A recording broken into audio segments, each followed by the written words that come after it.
Hello बच्चों, मैं सुमन शर्मा एक बार फिर से अपने चैनल पर आपका स्वागत करती हूँ। आई होप आप सभी बच्चे बढ़िया होंगे, हैप्पी होंगे, तंदुरुस्त होंगे।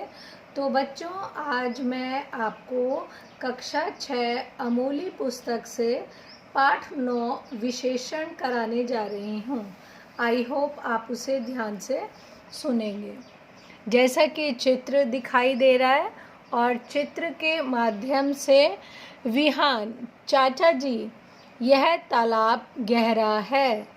इसके ठंडे ठंडे पानी में सुंदर रंग बिरंगी मछलियाँ देखिए। चाचा जी, ये मछलियाँ कितनी हैं और पानी कितना? विहान, ये मछलियाँ 5 हैं और पानी बहुत सारा। चाचा जी, अच्छा, आओ देखते हैं। बच्चों, ये रंगीन शब्द संज्ञाओं के बारे में कुछ जानकारी दे रहे हैं। देखिए, कौन सा तालाब? यह तालाब कैसा है? गहरा। पानी कैसा है? ठंडा ठंडा। मछलियाँ कैसी हैं? सुंदर रंग बिरंगी। कौन सी मछलियाँ? ये मछलियाँ कितनी हैं? 5। पानी कितना है? बहुत सारा। इन शब्दों के द्वारा संज्ञा की कोई ना कोई विशेषता बताई गई है, तो हम कह सकते हैं जो शब्द संज्ञा या सर्वनाम की विशेषता बताते हैं उन्हें विशेषण कहते हैं। यह भी ध्यान रखें कि विशेषण शब्द जिन संज्ञा या सर्वनाम की जानकारी देते हैं वे विशेष्य होते हैं। ध्यान दें, विशेषण शब्द किसी विशेष्य से पहले आता है तो कभी बाद में। जब किसी विशेषण का प्रयोग विशेष्य से पहले होता है तो उसे उद्देश्य विशेषण कहते हैं, और जब किसी विशेषण का प्रयोग विशेष्य के बाद में आता है तो उसे विधेय विशेषण कहते हैं। जैसे कि यह बहुत चतुर बालक है, उद्देश्य विशेषण। यह बालक बहुत चतुर है, यानी विधेय विशेषण। विशेषण के भेद। विशेषण के जो 4 भेद हैं, पहला गुणवाचक, दूसरा संख्यावाचक, तीसरा परिमाणवाचक और चौथा सार्वनामिक विशेषण। तो पहला है गुणवाचक विशेषण। वे शब्द जो संज्ञा या सर्वनाम के गुण, दोष, रंग, आकार, प्रकार आदि के बारे में जानकारी देते हैं, वे गुणवाचक विशेषण कहलाते हैं।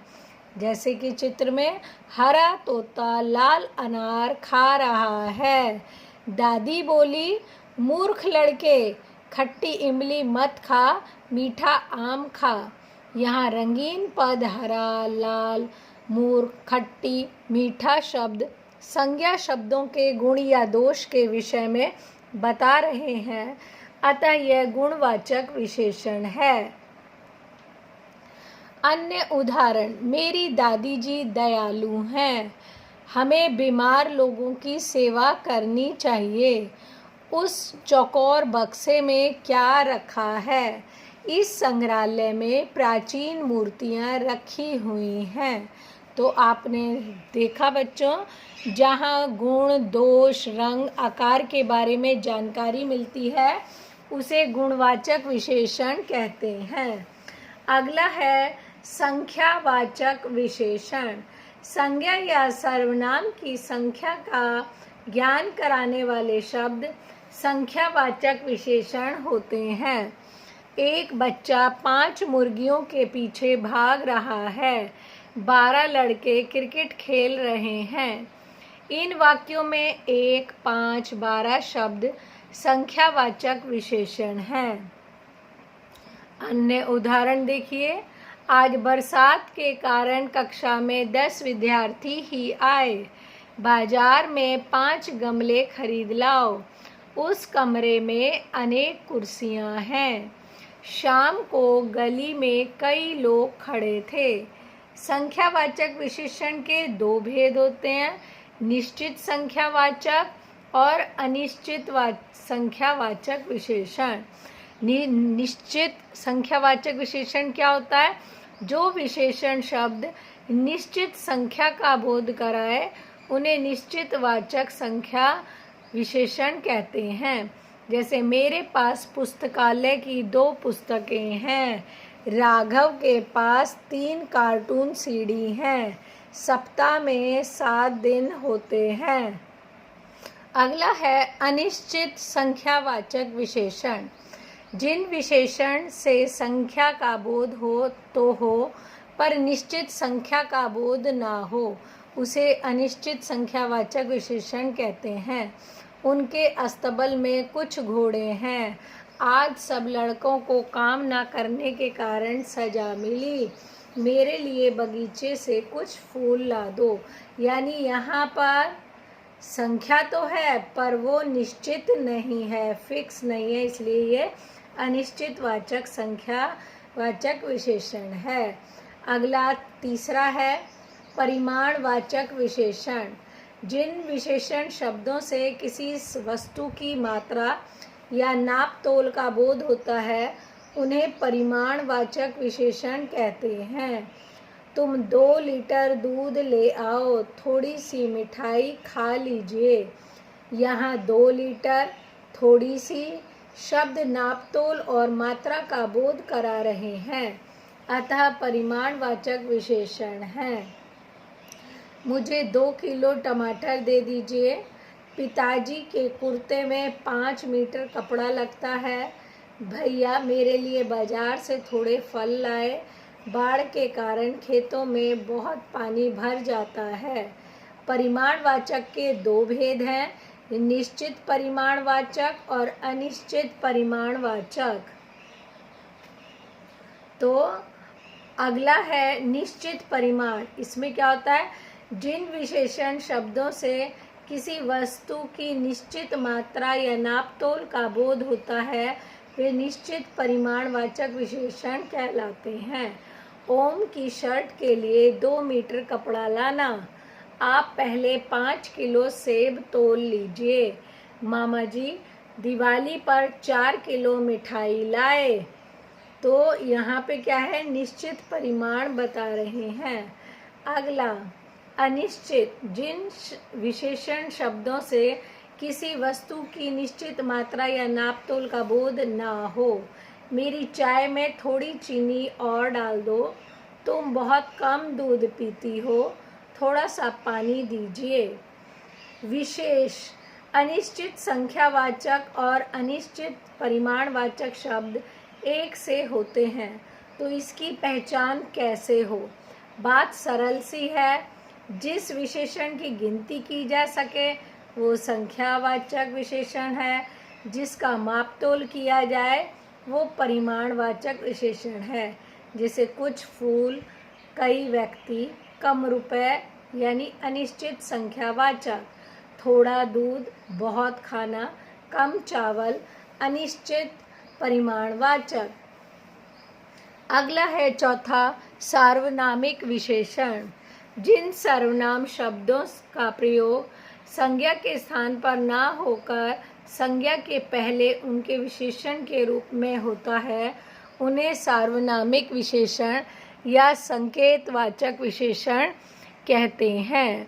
जैसे वह लड़का बहुत होशियार है, उस दुकान में तुम क्यों गए थे? वह और उस शब्द संज्ञा के पहले आकर क्रमशः लड़का और दुकान की विशेषता बता रहे हैं, इसलिए इन्हें सार्वनामिक विशेषण कहते हैं। और उदाहरण के द्वारा समझें। यह कंप्यूटर कब से बंद पड़ा है? उस घर की मरम्मत करानी चाहिए। इस घायल व्यक्ति की मदद करनी चाहिए। वह लड़की क्या कह रही थी? सर्वनाम और सार्वनामिक विशेषण में अंतर। जो शब्द संज्ञा के स्थान पर प्रयुक्त होते हैं वे सर्वनाम कहलाते हैं पर जो शब्द संज्ञा से पहले लगकर उसके विशेषण का कार्य करते हैं वे सार्वनामिक विशेषण कहलाते हैं। ध्यान से पढ़ते हैं। संज्ञा लड़का खा रहा है। सर्वनाम वह खा रहा है। सार्वनामिक विशेषण वह लड़का खा रहा है। अगला फूल बहुत सुंदर है। वह बहुत सुंदर है। सार्वनामिक में वह फूल बहुत सुंदर है। अगला पुस्तक रख दीजिए। यह रख दीजिए। यह पुस्तक रख दीजिए। ये क्या है? सार्वनामिक विशेषण। संज्ञा से पहले आने का तात्पर्य उसी के लिए प्रयुक्त होता है। यदि कहा जाए यह राघव का भाई है, यहाँ राघव के लिए यह शब्द नहीं आया है, अतः सर्वनाम है। प्रविशेषण विशेषण शब्दों से पूर्व प्रयुक्त होकर विशेषण की भी विशेषता बताने वाले शब्द प्रविशेषण कहे जाते हैं। जैसे वह बहुत बड़ा आदमी है। राम काफ़ी मोटा हो गया है। मेले में बड़ी भारी भीड़ थी। यहाँ बहुत, काफ़ी, बड़ी क्रमशः बड़ा, मोटा और भारी विशेषणों की विशेषता बता रहे हैं, इसलिए ये प्रविशेषण है। विशेषण शब्दों की रचना। कुछ शब्द मूल रूप में विशेषण होते हैं, जैसे बड़ा, अच्छा, बुरा, सुंदर आदि। इसके अतिरिक्त भी हम संज्ञा, सर्वनाम, क्रिया, अव्यय शब्दों से विशेषण बनाते हैं। तो बनाते हैं संज्ञा शब्दों से विशेषण बनाना। कृपा, कृपालु, श्रद्धा, श्रद्धालु, चमक, चमकीला, गर्व, गर्वीला, राष्ट्र, राष्ट्रीय, भारत, भारतीय, संपादक, संपादकीय, पर्वत, पर्वतीय, क्षेत्र, क्षेत्रीय, सम्मान, सम्मानित, भूगोल, भौगोलिक, बुद्धि, बुद्धिमान, शक्ति, शक्तिमान, पुस्तक, पुस्तकीय, शरीर, शारीरिक, समाज, सामाजिक, धर्म, धार्मिक, परिवार, पारिवारिक, पुराण, पौराणिक, दिन, दैनिक, वर्ष, वार्षिक, अर्थ, आर्थिक, शब्द, शाब्दिक, चाचा, चचेरा, मामा, ममेरा, फूफा, फुफेरा, मौसा, मौसेरा, बंगाल, बंगाली। ये हैं संज्ञा शब्दों से विशेषण। अब है सर्वनाम शब्दों से विशेषण। वह, वैसा, यह, ऐसा, जो, जैसा, मैं, मुझसा, कौन, कैसा, आप, आपसा। कुछ क्रिया शब्दों से भी विशेषण बनते हैं, जैसे क्रिया पढ़ना, पढ़ाकू, लड़ना, लड़ाकू, तैरना, तैराकू, खाना, खाऊं, टिकना, टिकाऊ, उबना, उबाऊ। लिखना, लिखित, मिलना, मिलनसार, मिलावटी, देखना, दिखावटी, उड़ना, उड़ाऊ, बिकना, बिकाऊ, कहना, कथित। अव्यय से भी विशेषण बनते हैं, जैसे बाहर, बाहरी, ऊपर, ऊपरी, पीछे, पिछला, भीतर, भीतरी, आगे, अगला, नीचे, निचला। एक बार फिर से विशेषणों को दोहराते हैं। संज्ञा या सर्वनाम की विशेषता बताने वाले शब्द विशेषण कहलाते हैं। जिन संज्ञा या सर्वनाम की विशेषता बताई जाए वह विशेष्य कहलाता है।